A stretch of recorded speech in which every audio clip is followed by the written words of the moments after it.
Sir मुझे जो 82 स्तर पर जो मीटिंग हुई थी उसमें 3 बिंदुओं पर बात करने के लिए कहा गया है। पहली बात तो यह है कि हमें गतिविधियों का संचालन कैसे करना है अपनी कक्षा में। तो गतिविधियों के संचालन पे मुझे बात करना है कि हमें गतिविधि किस प्रकार संचालन अपनी कक्षा में करना चाहिए। दूसरी बात है कि हमको ट्रैकर कैसे भरना है और कब कब भरना है, इस पर बात करना है। और तीसरा बिंदु है डायरी के ऊपर। डायरी जो है हमारे पास 3 तरह की डायरियां हैं सर। आपके पास 5 जुलाई का एक आदेश आया होगा, उस आदेश में दिया हुआ है। पहली बात तो यह साप्ताहिक जो डायरी है मिला के उसको कह सकते हैं प्रधान पाठक की मासिक डायरी, ठीक है, प्रपत्र क्रमांक 2.1। और शिक्षक के लिए प्रपत्र क्रमांक 1 की जो डायरी है पाठ्यक्रम डायरी, ठीक है। तो ये डायरी है 2 सर। तीसरी डायरी हमारी डेली डायरी। तो सर ये सबसे बड़ी बात यह है कि हम गतिविधियों का संचालन कैसे करें। उसके लिए सबसे बड़ी बात यह है कि हमारे पास में टीचर हैंडबुक होना आवश्यक है। यदि हमारे पास टीचर हैंडबुक है तो निश्चित तौर से हम गतिविधियों का संचालन बहुत अच्छे तरीके से कर सकते हैं। हमारे पास में 2 तरह की टीचर हैंडबुक हैं। विगत सालों में हमारे पास में अर्थात पिछले 2 साल पहले या 1 साल पहले हमारे पास में जो अकादमिक पाठ्यक्रम है, जैसे भाषा भारती, गणित का जादू, आसपास और इंग्लिश रीडर के लिए जो पाठ्यक्रम है उसको पढ़ाने के लिए वो टीचर हैंडबुक है। मैं आप उनको दिखाऊंगा अभी। और साथ ही दक्षता उन्नयन के लिए हमको हिंदी के लिए और गणित के लिए टीचर हैंडबुक मिली है। तो हमको दक्षता उन्नयन के लिए सबसे पहली बात तो यह है कि हमको टीचर हैंडबुक का सहारा लेना होगा, चाहे वो टीचर हैंडबुक गणित की हो चाहे हिंदी की हो। आप अगर हिंदी की गतिविधि कराना चाहते हैं तो हिंदी की टीचर हैंडबुक का प्रयोग करें। यदि गणित की गतिविधि कराना चाहते हैं तो गणित की टीचर हैंडबुक का प्रयोग करें। तो ये टीचर हैंडबुक है हमारे अकादमिक पाठ्यक्रम के लिए, ठीक है, आपके विद्यालय में होंगी। और यदि आप इसका भली भांति अध्ययन करेंगे मान लो तो ये बहुत अच्छी पुस्तक है सर। इसमें लर्निंग आउटकम्स दिए हैं। और जो प्रपत्र क्रमांक 1 है जो शिक्षक की डायरी है उसमें लर्निंग आउटकम्स लिखना सबके लिए अनिवार्य है। तो लर्निंग आउटकम्स आप इस पुस्तक का प्रयोग करके आप लिख सकते हैं, ठीक है। किंतु ये जो है गणित की टीचर हैंडबुक, इसका प्रयोग इस साल अंकुर और तरुण समूह जो कि कक्षा 3 से 5 के विद्यार्थियों के लिए है, उसके लिए है हमारी काम की टीचर हैंडबुक है। और यहाँ पर आप देख रहे हैं ये जो 2 टीचर हैंडबुक है मेरे पास में। आपको लग रहा होगा कि टीचर हैंडबुक है तो क्या है। इसमें क्या है, मेरे पास में टीचर हैंडबुक नहीं थी हिंदी की, तो मैंने किसी साथी से टीचर हैंडबुक लिया, उसकी फोटो कॉपी कराया और उनको अलग अलग भागों में डिवाइड कर दिया। ये तरुण समूह के लिए, ये अंकुर समूह के लिए। तो सर एक टीचर हैंडबुक का प्रयोग हमको गतिविधि के संचालन के लिए करना होगा। आप देख रहे हैं सर मेरे पास 4 टीचर हैंडबुक हैं। ये दक्षता उन्नयन के लिए है सर, ठीक है। लर्निंग आउटकम की जब बात आएगी तो आपको इस बुक से हेल्प लेना, सहायता लेना है ना। साथ ही जो टीएलएम है, टीएलएम में भी आपको ये बुक सहयोग करेगी, ठीक है। डायरियां जो कि हमको 5 जुलाई 2019 के आदेश के तहत बनाना है। और पहली डायरी कौन सी सर, हमारी प्रपत्र क्रमांक 1 पाठ्यक्रम डायरी, ठीक है सर। आपको मैं उसका उदाहरण नमूना दिखाना चाहता हूं। मैं इसके कॉलम क्या कहता, देखिए, माह, लर्निंग आउटकम्स, अवधारणा क्षेत्र, पाठ का नाम व क्रमांक, टीएलएम, अनुमानित कालखंड व समय, गृह कार्य एवं अभ्यास पुस्तिका पर कार्य। फिर बात आती सर ये माध्यमिक शाला के प्रधान पाठक की मासिक डायरी हमारे प्राथमिक दिखाओ तो प्राथमिक शाला की है। इसमें सर कोई ज्यादा परेशानी नहीं है, परेशानी की बात बिल्कुल नहीं। इसमें मात्र आपको क्या करना है, जो अकादमिक पाठ्यक्रम है, अकादमिक पाठ्यक्रम जितने विषय हैं उस विषयों में पाठ का क्रमांक और उसका नाम पर लिखना है, बस। इनका प्रयोग जो है हम लोग करते हैं कि देख लें आप, मतलब एबीएम जो कार्ड दिए हुए हैं। इसके अलावा भी सर मैं फिर स्वयं भी निर्माण करता हूँ। ये अकादमिक पाठ्यक्रम के लिए सर, ये हमारे कक्षा 4 में एक पाठ है नंदू हाथी पर्यावरण, तो उसका अलग से पोस्टर हमारे पास था नहीं, तो कार्ड बना लिए। उस कार्ड में देखा तो नहीं मिला मेरे को, तो हमने बना लिया उसका चित्र सीधे। इसका अगर हम प्रयोग करते हैं तो यहाँ पर जो भी जानकारी या जो भी निर्देश दिए गए हैं उन निर्देशों को हम पढ़ते हैं। तो पढ़ने के बाद हमको समझ में आ जाती है कि अमुक गतिविधि को हमको किस प्रकार संचालन करना है। और उस गतिविधि को कराने के बाद में बच्चों के लिए जो अपेक्षित दक्षता है, ठीक है, उस दक्षता को हम निश्चित तौर से बच्चों के अंदर डाल सकते हैं। और फिर संबंधित जो अभ्यास वर्कबुक में दिए हैं आपको, तो उस वर्क में जो भी अभ्यास दिए हैं उस अभ्यास को आप करा। देखिए मैं उदाहरण के रूप में यहाँ पर कोई एक गतिविधि ले लेता हूँ। जैसे यहाँ आप देखेंगे सर, ये सीखने का स्तर 3 से 5 अर्थात कौन सा समूह सर,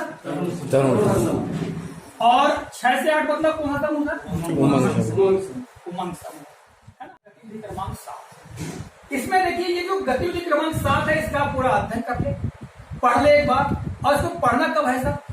अगर मेरा सुझाव तो यही है कि आप यदि इसका अध्ययन घर पे करते हैं, और बल्कि राज्य शिक्षा केंद्र, जिला शिक्षा केंद्र, जनपद शिक्षा केंद्र की मंशा यही है कि इस टीचर हैंडबुक को शिक्षक अपने पास में हमेशा रखे, अपने बैग में रखे।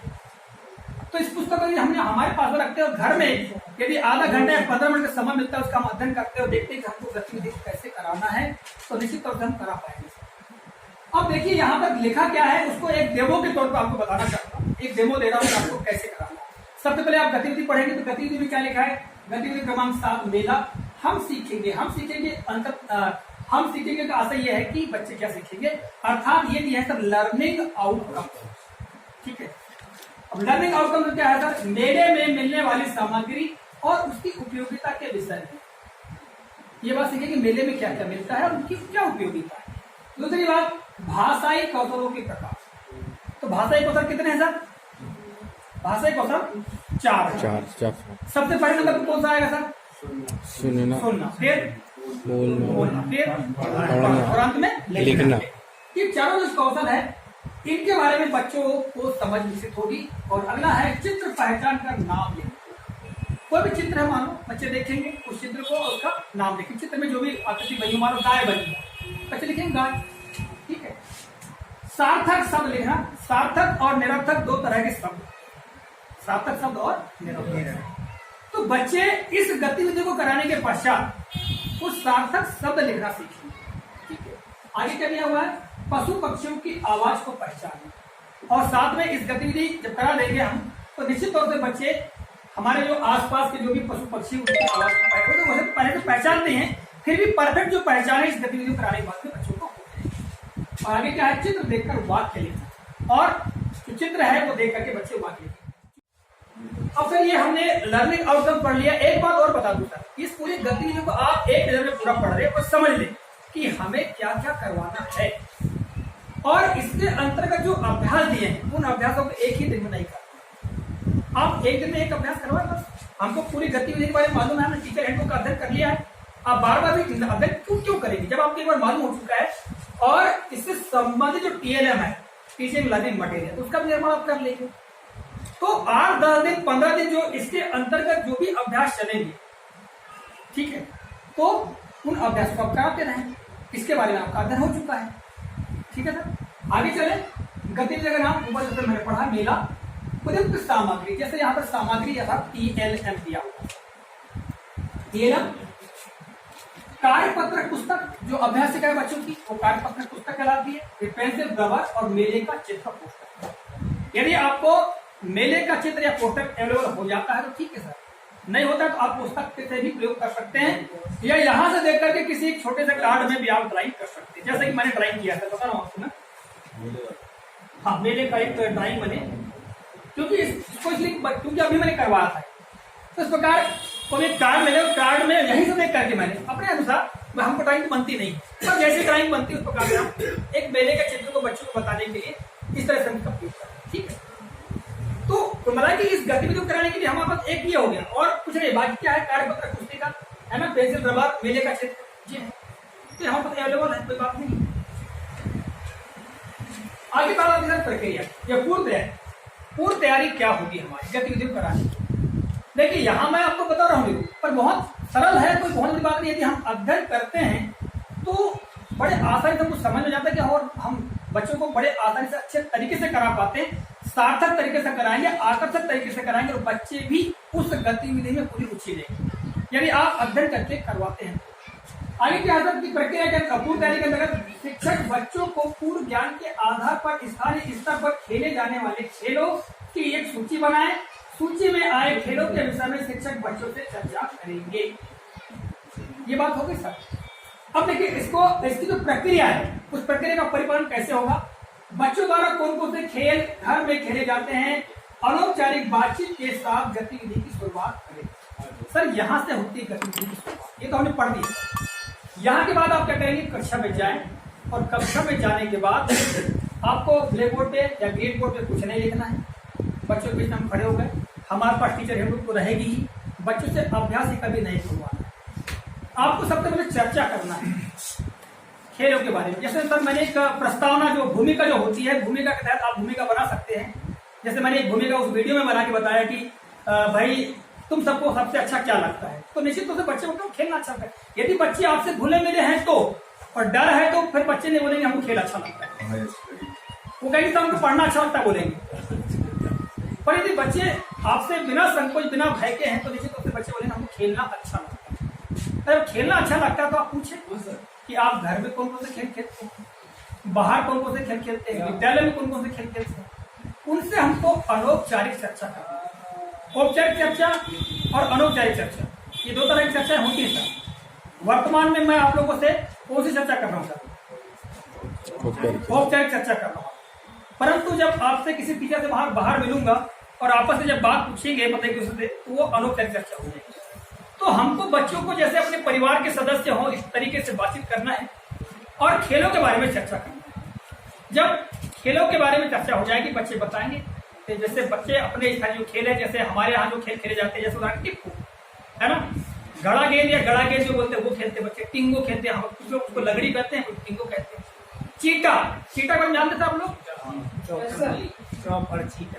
हाँ ना, उसको अलग अलग नामों से जानते हैं। तो बच्चे इन खेलों के नाम बताओ। इसके अलावा आजकल तो इतना एडवांस हो गया है, हमारे बच्चे इतने एडवांस हो गए वो राष्ट्रीय खेलों और राज्य के खेलों के बारे में जानते हैं, हॉकी, क्रिकेट, फुटबॉल, वॉलीबॉल, इसके बारे में जानते, उसके बारे में बताएंगे बच्चे, है ना। तो इसमें पूरी जब चर्चा हो जाएगी सर, इसके बाद आपको क्या करना है, अभ्यास का खुलवाना, पूरी चर्चा कर ले, बच्चों को पूरी खेल की समझ हो जाएगी और उसमें ये भी पूछ ले कि कौन से खेल घर में खेले जाते हैं, कौन से बाहर खेले जाते हैं, ठीक है, किसमें सामान की आवश्यकता होती है, किसमें सामान की आवश्यकता नहीं होती, यहाँ पूरा लिखा हुआ है सर टीचर है, ये प्रथम करती है। आप इसको पूरा अध्ययन करेंगे तो आपको पूरी जानकारी हो जाएगी हमको क्या क्या पूछना है, कैसी बात करना है। अब यहाँ पर जो प्रश्न दिए हैं, ऐसा नहीं है कि इन्हीं प्रश्नों का आपको प्रयोग करना है, आप अपने स्तर से भी नए प्रश्न बना करके बच्चों को पूछ सकते हैं, ठीक है। जब बच्चों को पूरी अवधारणा स्पष्ट हो जाए और बच्चे पूरे खेल के बारे में समझने लगे, उसके बाद आपको क्या करना है, बच्चों की अभ्यासिका करवाना। अब बेटा आप लोग अभ्यासिका खोल ले, पृष्ठ क्रमांक जो भी दिया है और 177 शायद वो अभ्यास क्रमांक है सर आपका, किस पर अभ्यासिका गतिविधि क्रमांक सर 177 177, ठीक है सर। अब इसको खुलवा लिया हमने, ठीक है। इसके बाद आपको क्या करना है सर, इसके बाद बच्चों को निर्देश पढ़ने को बोले, क्योंकि बच्चे तरुण समूह के हैं वो पढ़ना भी जानते हैं, और सर मतलब अकादमिक पाठ्यक्रम हो चाहे दक्षता उन्नयन हो, यदि तरुण समूह के बच्चे हैं, उमंग समूह के बच्चे हैं, तो आप बच्चों को पढ़ने का अवसर दें, किसी भी प्रश्न को पढ़ने के लिए बच्चों को प्रोत्साहित करें कि आप पढ़ें, और बच्चे जब पढ़ेंगे उसके बाद शिक्षक उसके बारे में समझाए। और सर हमको जब पढ़ाया गया था उस समय ऐसे हम पहले पढ़ते थे खुद, फिर टीचर उसके बारे में उसका डिस्क्रिप्शन देता था हमको, तो बच्चों को इससे पढ़ने का अभ्यास भी होगा, ठीक है सर। तो यहाँ पर बच्चों को हम निर्देश पढ़ने को बोलेंगे, बच्चा निर्देश पढ़ेगा कि नीचे दी गई खेल सामग्री के आपस के संबंध के आधार पर जोड़ी मिलाओ। बच्चे पढ़ लिया, बेटा समझ गए, अगर बच्चे समझ जाए तो ठीक है, नहीं समझे मान लो तो अपनी तरफ से बता दो आपको क्या करना है। और साथ में सर अभी जो नई अभ्यासिका आई है, इसमें यहाँ पर पूरे निर्देश शिक्षक के लिए दिए गए हैं, जो टीचर हैंडबुक में दिया है वो यहाँ पर भी दिए हुए, ठीक है। अब बच्चों को हमने दे दिए, सब पूरे बच्चे ग्रुप में बैठे हैं, आपको केवल वॉच करना है, आपको ये नहीं बताना, किसी की मदद भी नहीं करना है, क्योंकि आपने पहले मदद कर दिया पूरी समझा, इसके बाद बच्चों की मदद नहीं करना है, बच्चे अपने मन से करेंगे। और उसमें आपको ये भी देखना है कि कोई बच्चा एक दूसरे की नकल ना मारे, क्योंकि आपने समझा कि बच्चा नकल करके करता है तो मतलब क्या है ना। अब बच्चों की जब हो जाए पूरा सब कंप्लीट अभ्यास कर लेंगे, बहुत सरल है तो बच्चे कर ही लेंगे, परंतु कुछ अभ्यास ऐसे जो कठिन भी है, ठीक है, जिसमें बच्चे गलती भी करते। जब इस तरह अभ्यास पूरा हो जाएगा बच्चों का, तो आप प्रत्येक बच्चे को अपने पास से बुलाएं। दूसरा अगला स्टेप जो है, आप टेबल बुला सकते हैं या बच्चों को बैठ सकते हैं, कहीं पर भी कोई दिक्कत नहीं, ठीक है। परंतु इसके पहले आप एक काम और कर सकते हैं, इसके पहले अगर आपको अपना खुद का काम कम करना है तो आप बच्चों की जो अभ्यासिकाएं हैं आपस में एक दूसरे से एक्सचेंज करवा सकते हैं। बेटा तू उसके ले ले, तू उसके ले ले, ठीक है। और बच्चे एक दूसरे की अभ्यासिकाओं की चेक कर ले, ठीक है। बच्चे को पता है यहाँ गलती की है, यहाँ गलती किया है, ठीक। इसके बाद आप प्रत्येक बच्चे को अपने पास में बुलाए और उसको अपने पास में खड़ा रखें और वहां पर आप चेक करें और उससे चर्चा करते हैं, हाँ ये क्या है, ये बैट का संबंध कैसे आपने, हाँ क्रिकेट बॉल सही है, बिल्कुल ऐसा। इस बार ये क्या है, बॉल का संबंध उससे, हाँ ये भी सही है, इसके बाद क्या है, गिल्ली डंडा है, डंडा का संबंध गिल्ली से। इसके बाद क्या करना है आपको कि इस प्रकार बच्चों से बात करते करते चेक करना है आपको, उससे बातचीत करें, हाँ तुमने यहाँ ठीक किया, बहुत बढ़िया, हाँ ये सही है, ऐसा है वैसा है, इस तरीके से आपको बात करके हुए चेक करना है। जब आपको पूरा चेक करके हो जाए, इसके बाद बात आती सर ये प्रोत्साहन की, और ये बड़ी महत्वपूर्ण है सर, इसका हम महत्व नहीं समझ पा रहे। आपको एक बहुत अच्छी बात बताता हूँ सर मैं कि इसका महत्व कैसे है। आज अगर मैं आपके सामने खड़ा हूं सर, तो सिर्फ ये प्रोत्साहन का ही एक प्रमाण है, एक उदाहरण है सर। मैंने जो भी कार्य किया उसको प्रोत्साहन मिला, राज्य शिक्षा केंद्र पर मिला, ठीक है, जिला शिक्षा केंद्र पर मिला, जनपद शिक्षा केंद्र स्तर पर मिला, और फिर मुझे असाइन किया गया, प्रमोट किया गया कि आपको ये बताना है प्राथमिक और माध्यमिक दोनों की शिक्षा। तो सर मैं उस पर घर में अध्ययन भी किया, काम भी किया, और तब जाकर आपके सामने उपस्थित। तो ये सब आप लोगों का प्रोत्साहन मुझे मिल रहा है सर। वजह क्या है कि भाई मैंने कुछ अच्छा काम किया, उसको मुझे प्रोत्साहन मिला, जब प्रोत्साहन मिला तो मैं आगे अच्छा काम करूंगा, जब मैं अच्छा काम करूंगा तो निश्चित तौर पर जब हम बड़े लोग होकर के दूसरों की प्रशंसा के ऊपर डिपेंड करते हैं और फिर हम आगे काम करते हैं, आगे काम करने के लिए अग्रसर होते हैं, तो फिर वो छोटे छोटे बच्चे कैसे नहीं होंगे सर? बिल्कुल होंगे। तो उसके लिए प्रोत्साहन टीप आवश्यक है, और प्रोत्साहन टीप आप अपने स्तर से जितनी अच्छी से अच्छी हो सके सर, बहुत अच्छी बात है। जो राज्य शिक्षा केंद्र है वो ट्रैक्टर बना के क्यों दिया और क्यों कहना कि ट्रैक्टर भरो, उसके लिए एक तर्क है सर, और वो तर्क ये है कि जब आप ट्रैक्टर पर काम करते हैं सर, यहां मान लो दस्ता लिखी हुई है, और यदि किसी दस्ता में आपने टिक लगाया, नीचे डेट डाला, आपने कोई भी डेट डाल दी, 14 9 कुछ भी डाल दिया, ठीक है, और जब अगला टर्न आएगा 15 दिन के बाद में, और फिर ट्रेड करेंगे, बच्चा उसी दफ्तर पर मान लो है, फिर तो वहीं पर लगाएगा, फिर डेट डालेंगे, फिर अगले 15 दिन में फिर क्या करेंगे, फिर एक बच्चे को आगे बढ़ाएंगे, फिर वहीं लगाएंगे और फिर डेट डालेंगे, ठीक है।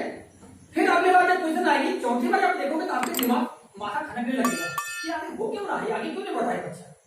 आपका दिमाग और आपका बिल्कुल माइंड जो है काम करने लगेगा कि बच्चे को आगे कैसे बढ़ाओ, और आपका वहां पर दिमाग चलने लगेगा कि मुझे आप क्या करना है, कैसे बढ़ाना है बच्चे। तब वहां पर जो शिक्षक है वो बच्चों के लिए काम करना प्रारंभ कर देता